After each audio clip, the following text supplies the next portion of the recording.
Assalamualaikum warahmatullahi wabarakatuh. Aksi nyata modul 1.4 Budaya Positif. Perkenalkan, saya Hoirotun Nisa, CGP Angkatan 8 Kabupaten Wonosobo dari SD Negeri 2 Wadas Lintang. Pada aksi nyata kali ini, saya akan menerapkan konsep budaya positif di kelas dan menyebarkan pemahaman budaya positif di sekolah. Menerapkan konsep budaya positif dengan membuat keyakinan kelas. Dalam merumuskan keyakinan kelas, saya awali dengan mengajak siswa berdiskusi untuk mengeluarkan pendapat tentang penyampaian peraturan kelas. Langkah selanjutnya, setelah siswa menyampaikan peraturan-peraturannya, kita rubah jika ada kalimat-kalimat yang masih bersifat negatif, kita rubah menjadi kalimat yang lebih positif. Langkah selanjutnya adalah merumuskan peraturan kelas menjadi keyakinan kelas. Setelah keyakinan kelas berhasil dirumuskan, langkah selanjutnya adalah keyakinan kelas tersebut ditandatangani oleh seluruh warga kelas, kemudian dipajang di dinding kelas. Penerapan segitiga restitusi pada penanganan suatu kasus.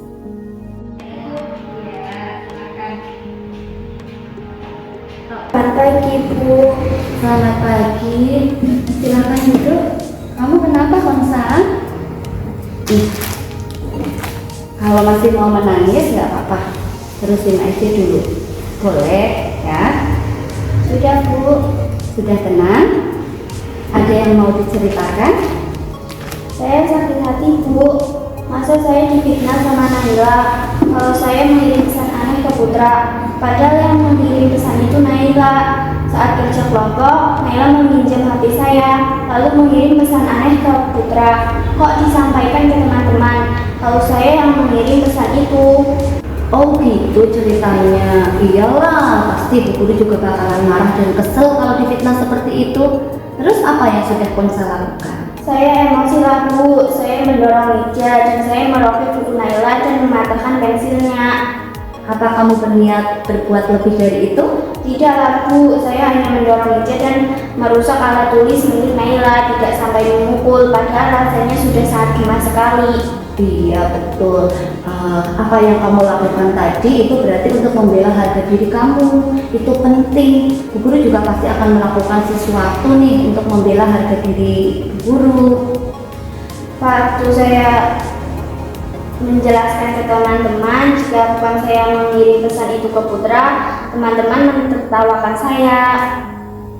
Oke, terlepas dari yang dilakukan oleh Naila ya, fitnah itu fitnah yang tidak baik. Menurut Konsa nih, yang sudah Konsa lakukan itu sudah sesuai belum dengan keyakinan kelas kita? Belum, Bu. Keyakinan kelas mana yang belum sesuai? Setiap anggota kelas harus merasa dihargai dan dihormati, termasuk tidak merusak barang milik orang lain. Nah, itu Konsa sudah paham ya, sudah tahu, ingat tentang keyakinan kelas kita.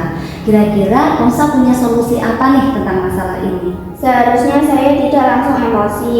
Saya meminta Bu Guru untuk menasihati Naila, dan saya akan belajar lebih sabar lagi, Bu. Dan saya juga akan mengganti alat tulis milik Naila yang sudah saya rusakkan. Oh, bagus sekali ya. Solusi yang kamu berikan sangat dewasa dan bijaksana. Sekarang kamu boleh kembali ke kelas ya. Terima kasih, Bu Nisa. Ya, sama-sama. Menyebarkan pemahaman budaya positif kepada rekan sejawat di sekolah. Assalamualaikum warahmatullahi wabarakatuh.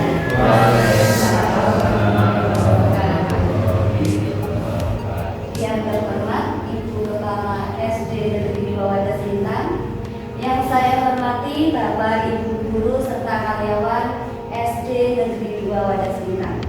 Pertama-tama marilah kita memanjatkan puji syukur kehadirat Allah Subhanahu wa Ta'ala, karena atas berkat serta rahmatnya kita diberikan kesehatan dan juga kesempatan sehingga hari ini kita bisa berkumpul bersama, bertemu dengan kegiatan yaitu diseminasi budaya positif di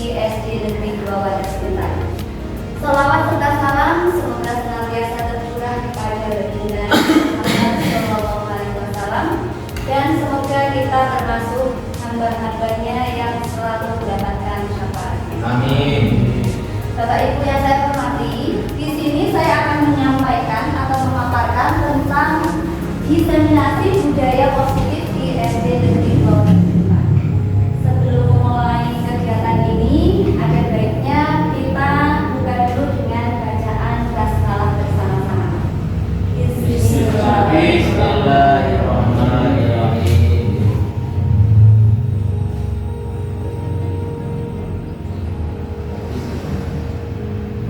Nah, apa sih yang melatar belakangi adanya budaya positif ini? Nah, Bapak Ibu, pembelajaran dengan paradigma baru ini dirancang berdasarkan prinsip pembelajaran berdiferensiasi. Artinya, sekarang kita mengajar itu bukan hanya sekedar bagaimana menyampaikan materi, tetapi di sini ada pihak yang harus kita pikirkan, yaitu pihak murid, di mana murid itu mereka itu berbeda-beda karakter serta kebutuhannya. Nah, karena kebutuhannya mereka berbeda dan juga karena perkembangan zaman yang senantiasa berubah, makanya kita akan memikirkan cara bagaimana supaya tujuan itu tercapai. Tujuan kita yang pasti adalah untuk mewujudkan profil pelajar Pancasila. Sekarang berkaitan dengan budaya positif. Budaya positif di sekolah ini bisa membentuk karakter murid, guru, dan visi misi sekolah. Penumbuhan budaya positif dapat dimulai dari membangun lingkungan yang positif. Jelas ya Bapak Ibu ya, kalau kita ingin membudayakan sesuatu yang positif, bisa dimulai dari lingkungannya dulu yang positif. Peran pemimpin adalah menggerakkan dan memotivasi warga sekolah agar memiliki, meyakini, dan menerapkan visi atau nilai-nilai kebajikan yang disepakati, sehingga tercipta budaya positif yang berpihak pada murid. Intinya, kegiatan ini adalah kita akan sama-sama belajar bagaimana supaya budaya positif di sekolah ini dapat terwujud. Konsep ini yang akan saya coba sampaikan pertama adalah tentang disiplin positif dan nilai kebajikan. Yang kedua, teori motivasi, hukuman, dan penghargaan serta restitusi. Yang ketiga, keyakinan kelas. Keempat, kebutuhan dasar manusia. Kelima, posisi kontrol guru. Dan yang keenam, segitiga restitusi. Sekarang kita akan membahas tentang disiplin positif. Saya minta Bapak Ibu kan sudah duduknya ke pasangan. Sekarang ambil kertas, boleh kertas lembar kecil saja atau saya bagikan nggak apa-apa. Dari kertas ini tolong tuliskan sesuatu yang menurut Bapak Ibu itu paling berharga. Ya, yang paling berharga itu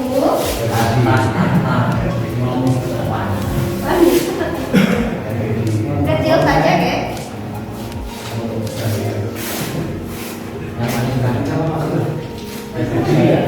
Uang.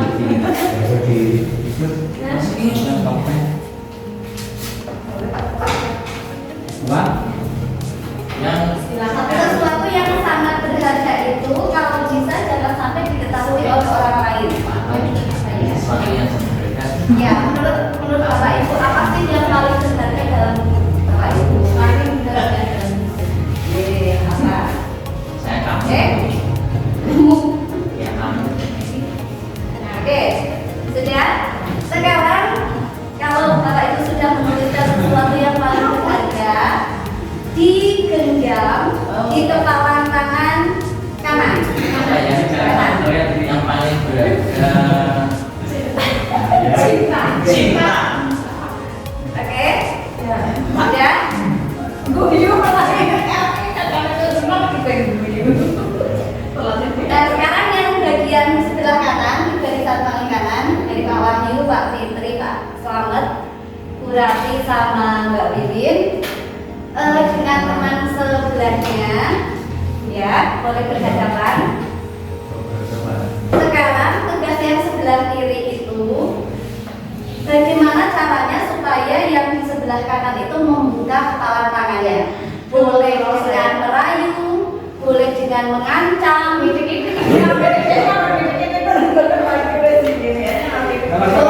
dengan apa saja, yang penting bagaimana caranya bisa membuka si lawannya itu mau membuka kepala tangan.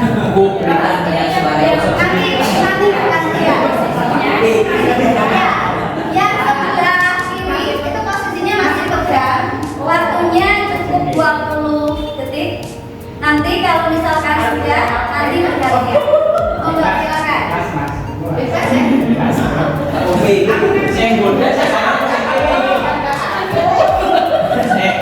Kalau saya goda saya mati.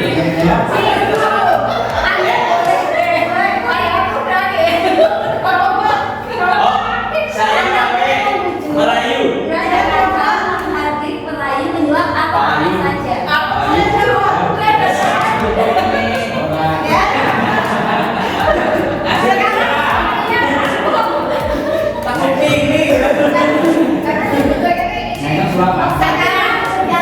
Sekarang gantian posisinya. Silakan. Yang sebelah kanan berarti gantian merayu menyuap apa supaya sebelah kirinya itu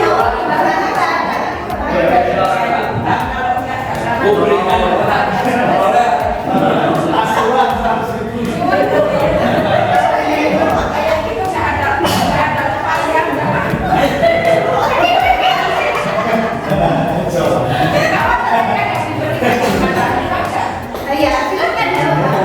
Harus dikasih apa sih? Ya terserah, itu kan kontrol. Berhasil?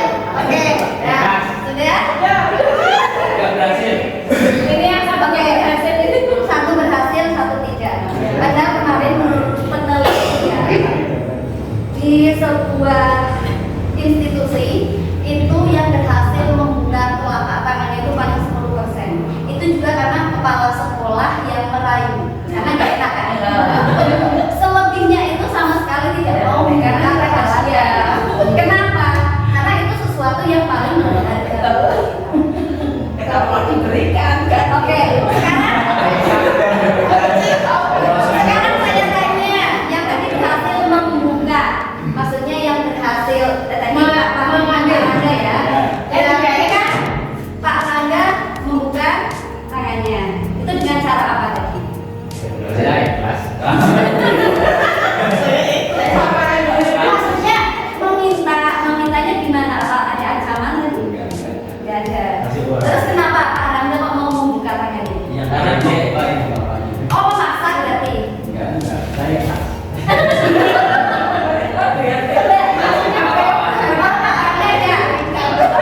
Kenapa membuka tangannya? Saya ikhlas. Berarti karena sesuatu yang berharga.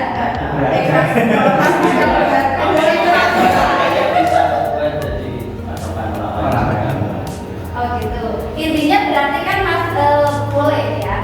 Ketika Bapak Ibu tadi mau melepaskan tangan, yang tidak dulu, yang tidak mau melepaskan alasannya apa? Ya, karena ini adalah sesuatu yang berharga yang orang lain itu memang ini milik saya harus berupaya untuk mempertahankan yang saya miliki.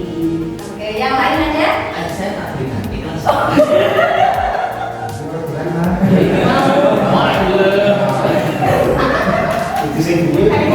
Jadi intinya tadi main kepala tangan itu ketika misalnya nih, kita mau membuka kepala tangan itu, walaupun tadi seperti Bu Lastri tidak mau, walaupun sudah dirayu, dikit-dikit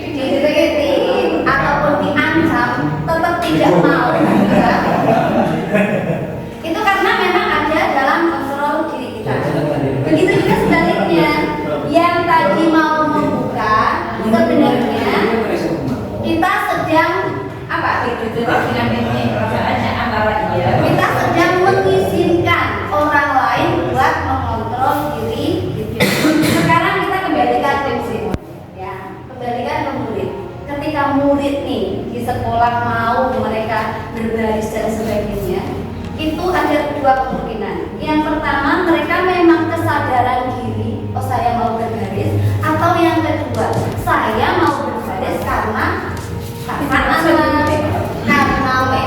ada pihak dari luar. Seperti itu.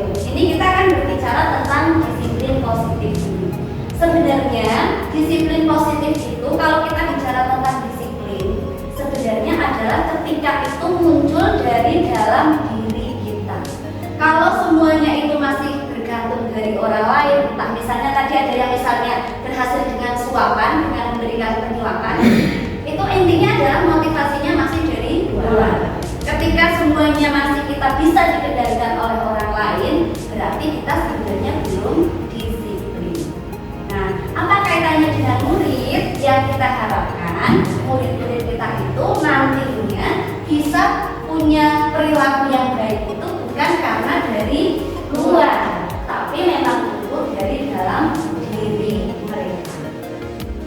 Nah, ini yang sering kita miskonsepsi tentang teori kontrol. Maksudnya kita sering salah persepsi. Ini yang pertama tentang ilusi guru mengontrol murid. Maksud kita gimana? Kita pasti Bapak dan Ibu semuanya punya peraturan-peraturan di dalam kelas kan. Nah, tujuannya adalah supaya murid terkontrol oleh kita. Misalnya nih, kita sudah membuat peraturan, anak-anak di dalam kelas tidak boleh makan. Ada nggak yang masih makan? Ada. Betul kan? Ada. Karena apa? Karena memang kita tidak bisa mengontrol murid secara penuh. Bisa, tapi dalam jangka waktu yang pendek. Oke, saya nggak mau makan di kelas sekarang ketika ada saya. Ketika saya keluar, mereka bisa jadi makan di dalam kelas. Tuh. Kemudian yang kedua, ilusi bahwa semua penguatan positif efektif dan bermanfaat. Dan saya tertampar dengan ini karena dulu menurut saya ketika saya kasih ribet istilahnya ya, penguatan positif saya sampaikan bagus, keren dan sebagainya, atau saya memberikan hadiah, saya kira mereka akan menjadi semangat. Ternyata ini dampaknya malah tidak baik. Mereka cenderung akan disiplin atau cari perhatian ke kita. Jadi motivasi yang muncul tetap masih dari luar diri mereka. Yang ketiga, ilusi bahwa kritik dan membuat orang merasa bersalah dapat menguatkan karakter. Ini juga sama. Sering sekali saya khususnya menerapkan seperti itu. Misalnya, anak-anak apa tidak kasihan sama guru ya, guru sudah capek-capek mengajar, tapi kalian malah ikut sendiri. Nah, dengan perasaan seperti itu saya berharap waktu itu supaya murid itu kasihan dan tersentuh hatinya. Tetapi justru katanya kalau kita menerapkan prinsip dengan membuat orang bersalah itu, mereka akan tumbuh rasa tidak percaya diri. Kemudian ilusi bahwa orang dewasa memiliki hak untuk memaksa. Kalau ini saya sering terapkan di rumah. Terhadap anak saya tadinya memaksa seperti itu. Waktunya tidur harus tidur, waktunya makan harus makan. Tetapi apakah ketika saya tidak di rumah, apakah itu dijalankan? Tidak. Betul sekali. Jadi ternyata ini miskonsepsi tentang teori kontrol. Jadi kita tidak bisa mengontrol walaupun itu anak kita. Karena kalau kita menggunakan seperti itu, motivasi mereka itu hanya dari oke, untuk saat ini mungkin disiplinnya bagus, tapi jangka waktu yang pendek. Untuk kedepannya justru akan membahayakan katanya buat anak-anak. Nah, sekarang kita akan belajar tentang stimulus respon dan teori kontrol atau pilihan. Yang pertama, kita mencoba mengubah orang agar berpandangan sama dengan kita. Kita sering sekali seperti itu, dan ini sering sekali saya terapkan ke anak-anak. Ketika menjelaskan sesuatu, saya pikir anak harus mengerti. Ternyata yang seharusnya adalah kita berusaha memahami pandangan orang lain tentang dunia. Yang kedua, perilaku buruk dilihat sebagai suatu kesalahan. Nah, ini juga agak repot sekali menerapkannya karena setiap perilaku buruk katanya tidak selalu sebuah kesalahan, tetapi semua perilaku itu memiliki tujuan. Seperti itu. Orang lain bisa mengontrol saya. Ternyata hanya Anda yang bisa mengontrol diri Anda sendiri. Pemaksaan ada pada saat rujukan gagal. Ketika kita butuh biasanya ke anak-anak gagal, akhirnya kita keluar tanduknya ya dengan suara yang lebih keras atau memaksa. Sebenarnya di sini kita bisa menerapkan diskusi untuk kolaborasi dan konsensus untuk mencapai kesepakatan, menciptakan pilihan-pilihan baru.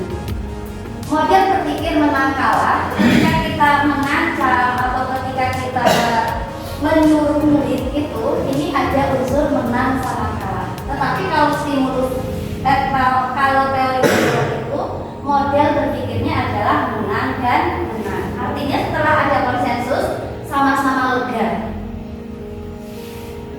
Untuk disiplin positif ini materinya akan seperti ini. Disiplin positif itu berasal dari bahasa Latin yang artinya belajar. Disiplin itu belajar. Makna asal dari kata ini berkonotasi dengan disiplin diri pada murid-murid Sokrates dan Plato. Awal mulanya seperti ini. Disiplin diri membuat orang menggali potensinya menuju sebuah tujuan apa yang dia hargai. Namun dalam budaya kita, makna kata disiplin telah mengubah menjadi sesuatu yang dilakukan seseorang pada orang lain untuk mendapatkan kepatuhan. Nah, memang saya rasakan seperti ini. Kita bicara anak-anak itu disiplin ketika mereka mau menuruti kita. Anak-anak sekarang diam, mereka diam, oh mereka disiplin. Kecenderungan umum adalah menghubungkan kata disiplin dengan ketidaknyamanan. Makanya kan anak-anak ketika disuruh duduk angkat itu merasa tidak nyaman karena memang sebenarnya kita sudah salah konsep memaknai kata disiplin. Bukan dengan apa yang kita hargai atau pencapaian suatu tujuan diri. Disiplin adalah kemampuan memerintah diri dalam mengontrol dan menguasai diri untuk memilih tindakan yang mengacu pada nilai-nilai yang kita hargai dengan penuh tanggung jawab tanpa terperintah orang lain. Dan ini mungkin buat kita semua, bagaimana kita memotivasi murid kita supaya memiliki disiplin yang seperti ini. Tentu saja ini bukan hal yang mudah dan tidak bisa kita capai dalam waktu singkat. Perlu kebiasaan-kebiasaan, perlu tuntunan-tuntunan, sehingga disiplin ini nantinya akan membudaya. Nah, sekarang berkaitan disiplin itu berkaitan dengan nilai kebajikan. Nilai kebajikan adalah sifat-sifat positif manusia yang merupakan tujuan mulia yang ingin dicapai setiap individu. Nilai kebajikan itu bersifat universal, tidak memandang suku bangsa, tidak memandang gender, tidak memandang kaya miskin, tetapi yang memang diakui secara umum atau universal. Jadi kalau dalam pendidikan kita, kalau dalam pembelajaran kita, yang dimaksud dengan nilai kebajikan adalah 6 dimensi pada profil pelajar Pancasila. Jadi tujuan utama kita setelah anak-anak punya disiplin positif, mereka mengakui, mengamalkan, dan mewujudkan si profil pelajar Pancasila tersebut. Sekarang kita bicara tentang teori motivasi. Masih berkaitan dengan disiplin positif tadi. Biasanya seseorang melakukan sesuatu itu yang pertama untuk menghindari ketidaknyamanan atau hubungan. Misalnya, kenapa anak-anak dimasukkan bajunya padahal pinginnya itu tidak dimasukkan? Karena ini apa? Nanti kalau dikeluarkan bajunya nanti gurunya ngomel, nanti dimarahin. Yang kedua, untuk mendapatkan imbalan atau penghargaan. Nanti kalau saya duduk rapi nanti gurunya memuji dan sebagainya. Tetapi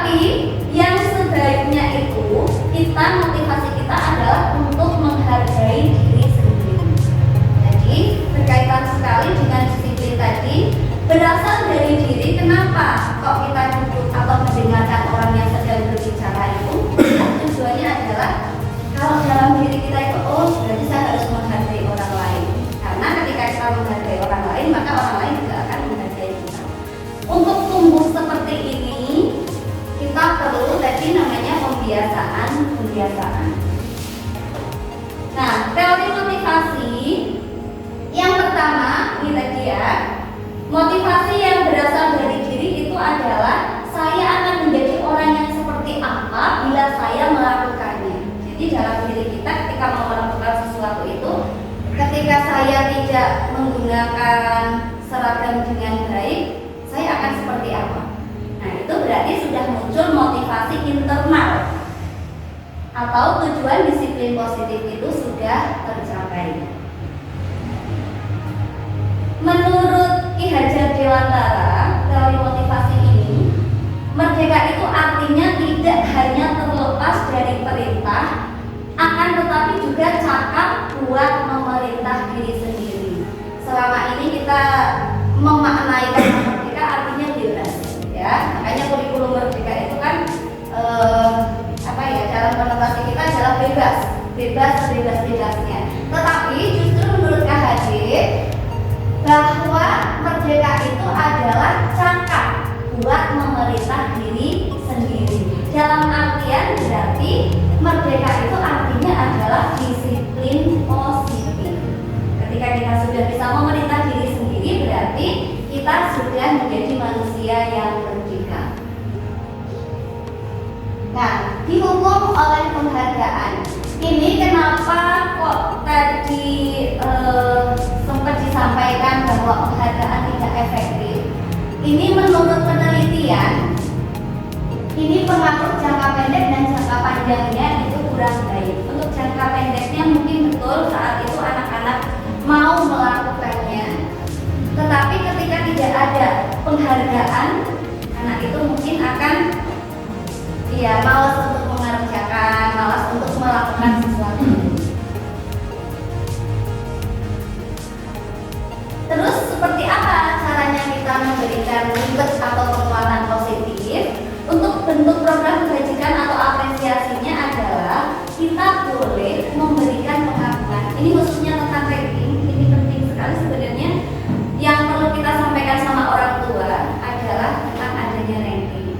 Kenapa sekarang kurikulum merdeka tidak ada ranking? Salah satunya adalah ranking itu menghukum bagi yang ranking 2 dan seterusnya. Ini menurut penelitian, ranking 2 itu orang yang paling sakit. Seperti itu. Iya. Dan itu dengan ranking itu membuat persaingan, dan persaingan itu membuat kecemasan. Jadi anak-anak itu belajarnya tidak enjoy karena merasa nanti saya dapat ranking berapa dan sebagainya. Terus seperti apa kita memberikan apresiasi? Karena kan tidak mungkin juga ketika ada anak yang berprestasi baik terus kita diamkan juga tidak. Nah, untuk memberikan apresiasi dalam program kebajikan adalah kita beri pengakuan secara khusus. Jadi anaknya kita panggil secara khusus, kita sampaikan. Tidak secara umum kita umumkan anak-anaknya ranking 1 dan sebagainya. Itu teori. Yang kedua, beri pengakuan secara pribadi. Ini hampir sama seperti tadi. Kemudian beri pengakuan kepada semua murid secara bergantian. Ya, di sini maksudnya ini tentang diferensiasi karena setiap murid itu kan punya bakat masing-masing, punya keistimewaan masing-masing. Oleh karena itu, ketika kita menyampaikan kepada satu orang, kamu hebat sekali bisa dapat nilai matematika 100. Nanti ke si D kita juga sampaikan, kamu hebat sekali loh hari ini mau merapikan rambut dan sebagainya. Artinya kita bisa memberikan apresiasi itu ke semua murid. Kalau mau secara umum seperti itu. Tapi kalau secara khusus tadi boleh kita panggil. Kalau dalam kelas kita kasih apresiasi, halo si paling sabar, kamu si paling dermawan, kamu si paling hebat matematika, kamu si paling hebat menyanyi. Nah, itu harus semuanya diberikan apresiasi. Kemudian ini beri pengakuan secara konsisten. Jangan begini, hari ini kamu hebat matematika, kamu jago. Besok ketika misalnya tidak mencapai nilai yang bagus, kita balikan itu jangan. Karena di sini harus dia tidak hebat di matematika, kan dia ada hebat yang lain. Kamu orang yang paling gigih belajar dan sebagainya. Intinya kita memberikan pengakuan itu harus secara konsisten dan kita fokus pada proses. Makanya tadi apresiasinya itu bukan ke hasil tetapi ke prosesnya. Kamu orang yang paling tekun, kamu sih paling sabar dan sebagainya. Kalau anak kamu yang paling kreatif, kamu yang paling aktif, Kamu yang paling Sifat. tenaganya sumber ya. yang paling kuat. Iya, kamu yang paling Contohnya seperti ini, misalnya kita menggunakan kalimat membuka. Kemarin saya perhatikan rasa empatimu besar sekali pada saat menolong murid baru di kelas kita. Artinya ketika kita memberikan penghargaan itu ada pembukanya, ada nilai kebajikan yang disampaikan dan pada situasi apa. Seperti itu. Kemudian saya menghargai kepedulianmu pada saat kamu membantu teman-temanmu di tugas kelompok. Jadi di sini kan hampir semuanya proses, kalimat positif yang diberikan, tetapi tidak kamu sih paling tidak melabeli, tapi di sini langsung nilai kebajikanmu itu pada saat apa. Perbedaan hukuman dan konsekuensi. Nah, untuk hukuman dan konsekuensi ini berkaitan dengan peraturan. Ketika kita membuat sebuah peraturan, ketika anak tidak melakukan peraturan itu, kan ada dua, ada hukuman atau ada konsekuensi. Kalau hukuman itu sesuatu yang menyakitkan harus terjadi. Contohnya, anak terlambat kita suruh lari-lari lapangan atau bersihkan WC. Itu berarti kan tidak berkaitan. Atau anak misalnya tidak mengerjakan PR, kita suruh push up dan sebagainya. Yang kedua, nah kalau konsekuensi itu sesuatu yang harus terjadi. Makanya ketika nanti Bapak Ibu membuat sebuah peraturan di kelas itu harus ada konsekuensinya. Dan kita harapkan konsekuensi itu memang berasal dari usulan si murid-murid. Jadi ketika mereka misalnya yang tidak mengerjakan PR, apa konsekuensinya? Tapi pilihan mereka. Dan kita hindarkan ketika anak-anak ada yang bilang ini aja Bu suruh berdiri di depan kelas. Artinya ada yang memberikan seperti itu. Kita arahkan supaya konsekuensi itu bersifat mendidik. Ya, misalnya ya berarti dia ketika istirahat suruh mengerjakan, yang lainnya istirahat dia mengerjakan karena konsekuensi dia tidak mengerjakan PR. Kemudian anak membenci kedisiplinan. Kalau pakai konsekuensi, anak menghargai disiplin. Kalau hukuman paksaan, kalau konsekuensi adalah stimulus tanggapan. Hukuman mendorong anak menyakiti diri sendiri, konsekuensi mendorong anak agar mudah menyesuaikan diri. Kalau hukuman konsep diri yang buruk, kalau konsekuensi adalah konsep diri yang baik. Ketika kita memberikan hukuman, anak akan marah, merasa bersalah, dipermalukan, merasa tidak dihargai. Tetapi ketika konsekuensi, anak ya tadi misalnya kehilangan hak anak yang harusnya istirahat, tapi karena dia konsekuensi harus mengerjakan, dia kehilangan haknya. Tetap dibuat tidak nyaman, diasingkan untuk sementara waktu. Nah, coba sekarang biar tidak ngantuk ya.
hukuman. Yang terakhir konsekuensi. Kenapa? Karena kan dia terlambat 10 menit, teman-temannya kan sudah pemanasan. Nah, dia disuruh melatih lapangan 2 kali itu sebagai pengganti pemanasan. Ini adalah konsekuensi. Yang ini adalah konsekuensi. Alasannya karena memang si murid itu tidak mengikuti pemanasan, makanya harus berkeliling, lari berkeliling 2 kali. Sekarang tadi kan kita bicara tentang yang pertama adalah hukuman, yang kedua konsekuensi, yang ketiga ini pilihan yang diberikan adalah restitusi. Restitusi adalah proses menciptakan kondisi bagi murid untuk memperbaiki kesalahan mereka, sehingga mereka bisa kembali pada kelompok mereka dengan karakter yang lebih kuat.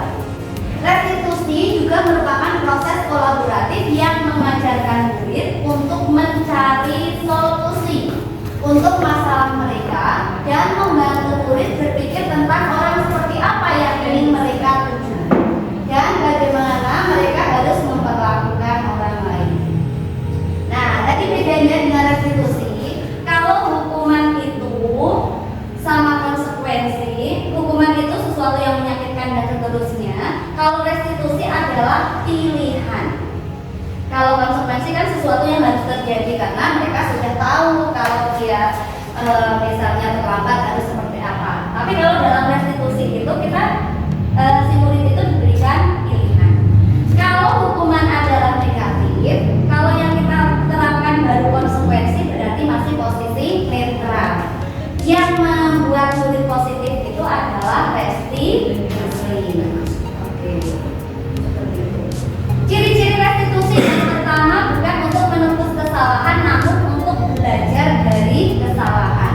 Kedua, memperbaiki hubungan. Ketiga, berulang tawaran. Yang keempat, menuntun untuk melihat ke dalam diri. Kelima, mencari kebutuhan dasar yang mendasari tindakan. Dan ini pada fokus pada solusi.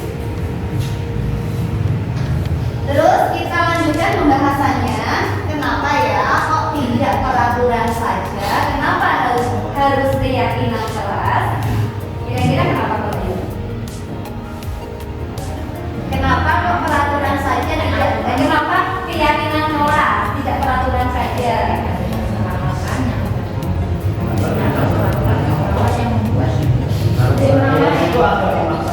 Oke, kembali ke sini ya. Kembali ke sini. Kalau tadi masih peraturan, kan biasanya ada konsekuensi. Kita baru mencapai tahap ini, netral. Karena setiap peraturan biasanya kita buat juga konsekuensinya. Kalau hukuman ini kan sudah pasti negatif. Pokoknya tidak ada apapun melihat murid misalnya ngapain langsung kita kasih hukuman. Kalau kita kan baru di tahap ini sebenarnya di konsekuensi, membuat peraturan dan konsekuensi. Nah, itu namanya masih peraturan.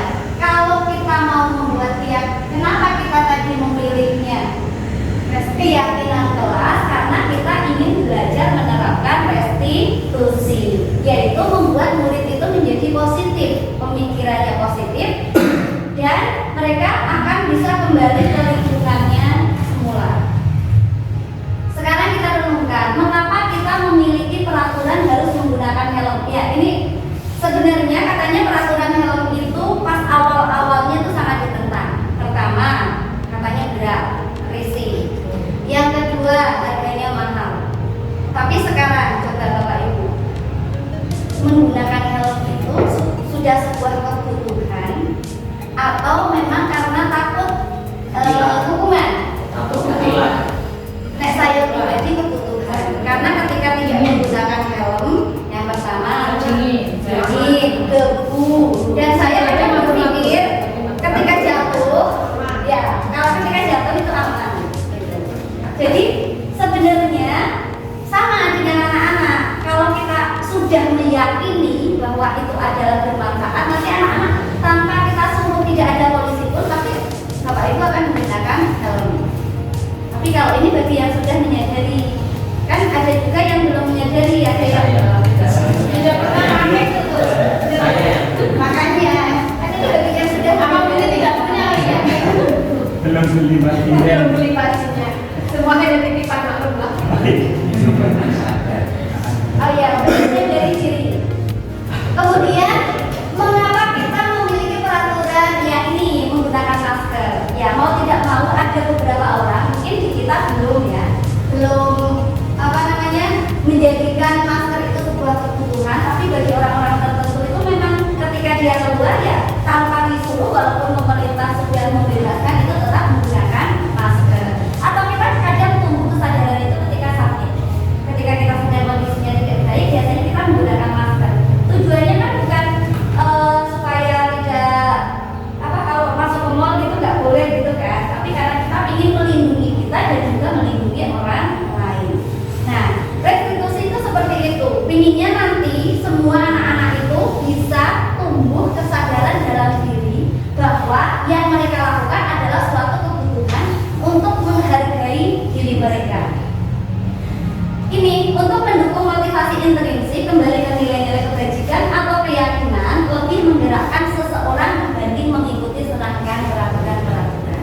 Arahnya seperti itu, supaya anak-anak itu menyadari bahwa mereka butuh. Jadi tidak usah kita teriak-teriak, mereka juga sudah disiplin. Nah, yang ingin kita capai pertama betul kita dari peraturan kelas ini. Kalau kita langsung sampaikan ke anak-anak kita membuat keyakinan kelas, saya yakin semua murid itu tidak akan paham, tidak akan mengerti. Dari peraturan yang sudah kita buat dan konsekuensinya, nanti kita arahkan mereka itu ke keyakinan kelas. Setelah keyakinan kelas, setiap kelas sudah punya keyakinan kelas masing-masing, nanti berarti lingkungan sekolah akan menjadi lingkungan yang positif. Karena setiap misalnya mau mengejek, oh setiap orang kan butuh dihargai gitu, dalam keyakinan mereka. Kalau misalnya lingkungannya sudah positif, otomatis budaya positif di sekolah kita akan tercipta. Dan ini memang butuh sekali proses yang panjang, butuh pembiasaan, butuh waktu, butuh konsistensi, dan pasti butuh kerjasama di antara kita semua. Nah, menurut Bapak Ibu yang mana yang merupakan keyakinan kelas? Apakah yang ini atau yang kiri atau yang kanan? Yang ini, yang kiri kesepakatannya ini sudah jelas, ini adalah kesepakatan kelas atau peraturan kelas. Kalau yang ini adalah keyakinan. Kami guru dan murid yang saling menyayangi. Berarti kalau kita sudah merasa menyayangi, otomatis mau mengejek apa tidak kira-kira? Berarti kalau kita sudah saling menyayangi tidak akan mengejek ya, kecuali bercanda. Mau mengejek malah mengejek. Ketika kami murid yang peduli dengan teman-teman, ketika ada temannya yang dibully ikut menyoraki atau membantu Ikut menyoraki. berarti itu murid-murid kita itu belum meyakini bahwa mereka itu peduli dengan teman-temannya. Peduli dengan yang membuli. Oke, sekarang kita lihat peraturannya seperti ini. Kira-kira keyakinan kelasnya seperti apa? Selalu kembalikan buku ke tempatnya. Kira-kira nilai kebajikan atau keyakinan kelas yang ingin dicapai seperti apa? Yang kedua, dilarang mengganggu orang lain. Hadir di sekolah 15 menit sebelum pembelajaran dimulai. Kita langsung saja lihat ya. Ketika kita selalu kembalikan buku ke tempatnya, berarti anak-anak itu sudah punya nilai kebajikan, tanggung jawab. Dilarang mengganggu orang lain, berarti mereka sudah menghormati orang lain. Nah, jadi seperti ini keyakinan kelas. Setelah mereka anak-anak punya peraturan, kita arahkan ke seperti ini. Ketika anak harus hadir di sekolah 15 menit sebelum pembelajaran dimulai, selain menghormati orang lain, dia juga berkomitmen. Kan sudah ada jadwalnya. Kalau saya datangnya, misalnya teman-teman lagi belajar, saya datang kan pasti mengganggu. Karena kan pasti gurunya akan menanyakan dulu. Dan sebagainya. Dilarang melakukan kekerasan berarti kita meyakini bahwa keselamatan itu penting dan menghormati orang lain juga penting. Dilarang menggunakan narkoba. Nah, kita tidak menggunakan narkoba kan karena meyakini bahwa itu untuk menjaga kesehatan kita. Bergantian atau menunggu giliran berarti menghormati orang lain dengan bersabar. Menggunakan masker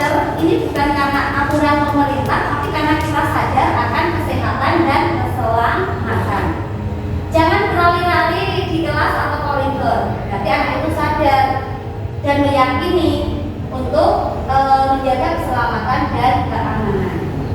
Terus seperti apa sih cara membuat keyakinan kelas? Yang pertama lebih abstrak, jadi bahasanya itu lebih tidak konkret ya, berarti ya tidak nyata. Tidak yang tadi kan peraturan misalnya tidak boleh terlambat terlihat, tetapi kalau keyakinan kelas itu berkomitmen untuk tidak mengganggu orang lain. Kalau kita datangnya sudah semuanya bareng kan berarti tidak mengganggu ketika teman sedang belajar. Berupa pernyataan universal dibuat dalam bentuk kalimat posesif, jadi tidak ada kata tidak atau jangan di sini. Sedikit saja, jadi keyakinan kelas jangan sampai kayak peraturan yang begitu banyak, tapi sedikit saja tujuannya supaya mudah diingat. Sesuai dengan kondisi kelas dan sekolah agar mudah diterapkan, semua warga kelas atau sekolah dilibatkan saat membuat. Jadi jangan, anak-anak dulu sudah membuat keyakinan kelas nih, silakan dipatuhi, itu tidak akan berlaku. Tetapi ajak anak untuk membuat keyakinan kelas bersama-sama. Ini saya contohkan ketika membuat keyakinan kelas, langkah awalnya adalah berdiskusi merumuskan keyakinan kelas. Kita awali, semua siswa diajak berpendapat dimulai dengan penyampaian peraturan kelas. Karena kalau kita bicara keyakinan seperti tadi, murid-murid itu belum mengarah ke sana. Diajak dulu berpendapat satu persatu untuk menyampaikan peraturan kelas. Untuk mencapai kelas yang kalian inginkan, peraturan apa saja yang mau diterapkan. Yang kedua, peraturan kelas yang disampaikan siswa pastikan banyak, tidak boleh mencontek, tidak boleh terlambat. Kita rubah menjadi kalimat yang positif. Selanjutnya, dari kalimat positif tadi kita rumuskan menjadi keyakinan kelas. Ya tadi dengan disampaikan, kenapa sih tidak boleh mengejek, tujuannya supaya apa dan sebagainya. Nah, setelah semuanya menyetujui, meyakini dan di apa namanya ya, seperti kita cuci otak mereka, kita suruh mereka memantapkan dalam hati. Nanti kalau sudah yakin, baru kita penandatanganan keyakinan kelas. Sekarang ke kebutuhan dasar manusia. Jadi, menurut pakar, seseorang melakukan apapun itu ada alasannya untuk memenuhi kebutuhan dasar manusia. Yang pertama ada kebutuhan bertahan hidup, yang kedua kasih sayang dan rasa diterima, kesenangan, kebebasan dan penguasaan.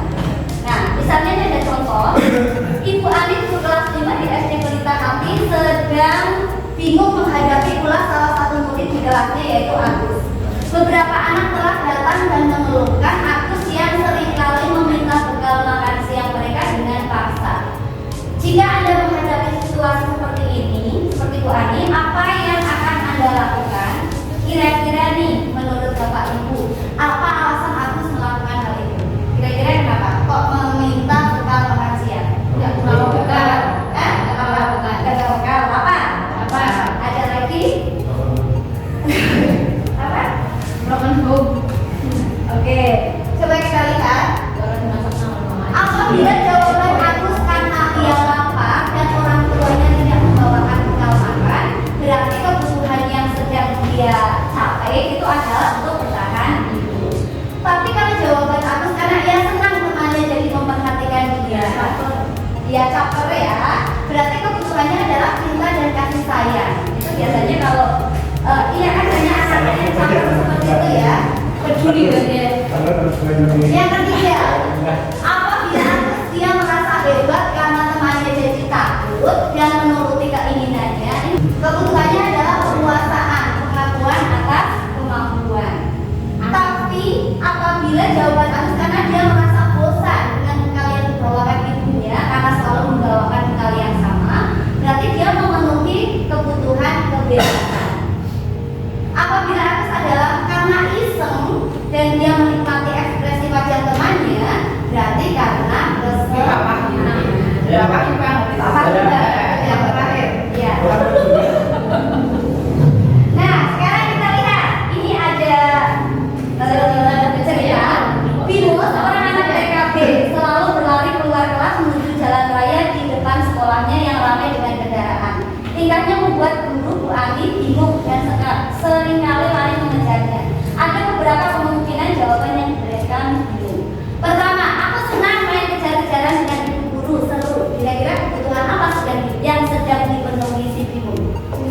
kebebasan saya. Kesenangan.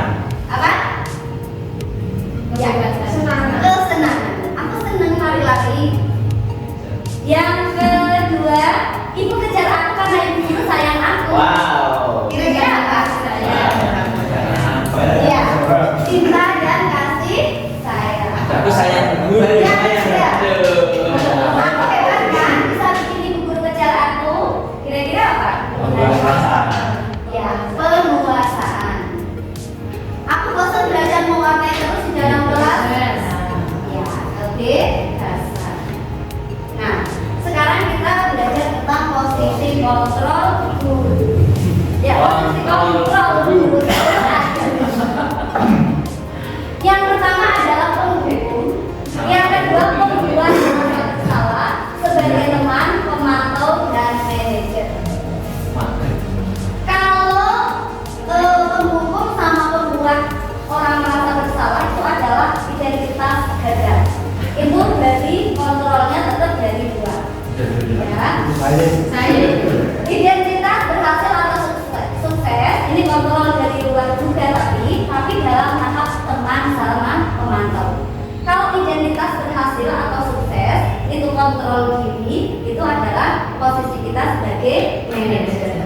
Di sini dari yang dikatakan juga berbeda. Kalau penghukum langsung menghardik, menunjuk-nunjuk, kemudian menyakiti, menyindir, betul. Kalau pembuat merasa bersalah ini lebih lembut bahasanya. Misalnya, Oh, iya. iya, ibu kecewa banget loh sama kamu loh dan sebagainya. Kamu kecewa sama Kalau teman ini lebih apa namanya ya, friendly gitu ya. Maksudnya bahasanya itu enak.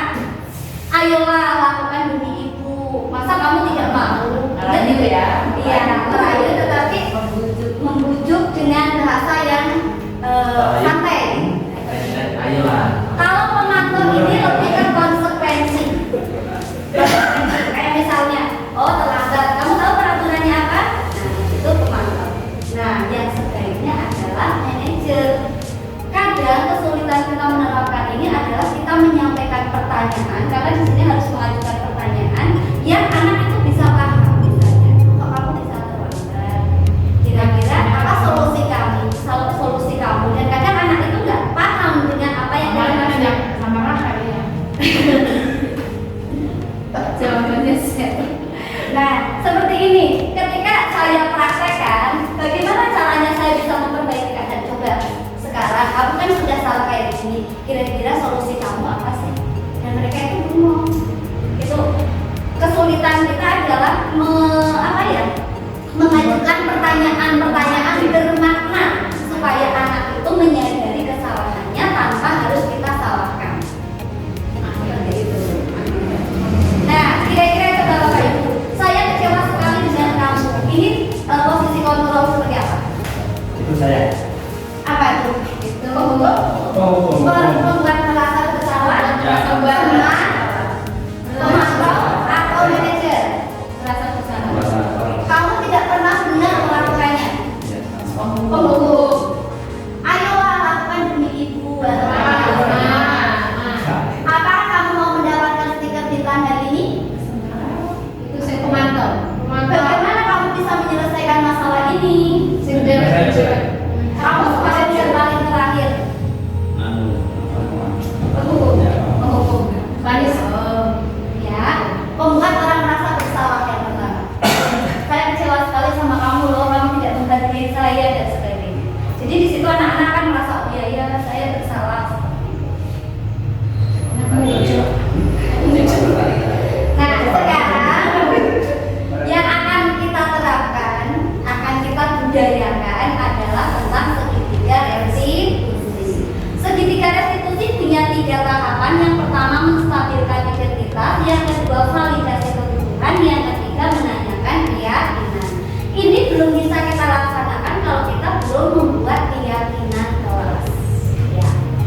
Ketika kita menstabilkan identitas, kita sampaikan ke mereka, setiap orang pasti pernah melakukan kesalahan. Iya, nggak apa-apa. Nggak ada manusia yang sempurna. Seperti itu. Jadi ketika dia sudah bersalah tambah, oh kamu dasar dan sebagainya, mungkin akan lebih gendol. Nah, di sini kita menstabilkan dulu supaya dia merasa tidak menjadi orang yang gagal. Karena ketika anak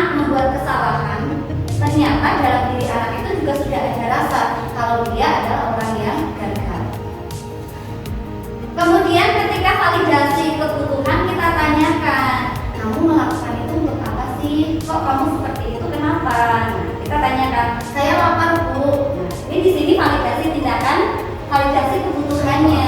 Dia melakukan itu karena apa? Apa karena kesenangan atau cinta dan kasih sayang dan sebagainya. Dan ketika menanyakan keyakinan, kira-kira sudah sesuai atau belum dengan keyakinan kamu?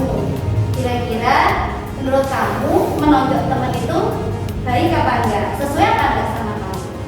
Misalnya anak itu menjawab pasti enggak, ya kan? Anak pasti menjawab tidak. Kira-kira yang sesuai perilaku yang seperti apa? Nah, ini berarti ke menanyakan keyakinan. Nah, ini untuk menstabilkan identitas. Itu guru tadi berkata, berbuat salah itu hal yang manusiawi dan sebagainya. Di sini pokoknya jangan sampai kita langsung memojokkan murid. Di sini kita angkat gak apa-apa, guru juga dulu pernah seperti itu dan sebagainya. Kalau maaf ya juga. Yang kedua, validasi kebutuhan. Di sini, oh kamu bisa saja ya melakukan yang lebih buruk. Misalnya anak itu merobek kertas punya temannya karena kesel dan sebagainya. Kita tanya kamu, kalau misalnya karena diejek, sebenarnya kamu bisa melakukan lebih dari itu ya. Iya, tapi saya enggak. Oh berarti kamu bagus, kamu masih punya masih punya penjagaan diri, rasa sabarnya itu masih ada. Di situ disampaikan. Misalnya di sini, maka kamu belajar cara lain untuk mendapatkan yang kamu butuhkan tanpa harus memukul. Apakah kamu bisa melakukan dengan lebih baik besok lagi? Berarti ini ditambah validasi kebutuhan. Yang terakhir adalah menanyakan keyakinan. Di sini, apa nilai yang kita percaya di kelas kita? Makanya menanyakan, tindakan kamu sudah sesuai dengan nilai yang kita yakini atau belum? Nilai-nilai universal apa yang telah kita sepakati? Kelas apa yang ingin kalian rasakan? Kelasnya seperti apa dan sebagainya. Nah, ini contoh segitiga restitusi. Demikian yang dapat saya sampaikan tentang segitiga restitusinya. Kalau nanti mau melihatnya boleh. Semoga bisa memberikan manfaat buat Bapak Ibu semuanya, memberikan pemahaman baru, dan mari kita sama-sama belajar untuk mewujudkan budaya positif, budaya yang positif yang baik di sekolah kita. Harapan kita budaya itu akan tumbuh, dan budaya itu bisa tumbuh dan berkembang pesat apabila ada niatan dari kita, dari pembiasaan-pembiasaan, dari contoh-contoh, dari konsistensi kita. Terima kasih atas waktu dan perhatian dari Bapak Ibu semuanya. Saya akhiri. Wassalamualaikum warahmatullahi wabarakatuh. Demikian yang dapat saya sampaikan terkait aksi nyata modul 1.4 budaya positif. Semoga bisa memberikan manfaat. Terima kasih. Assalamualaikum warahmatullahi wabarakatuh.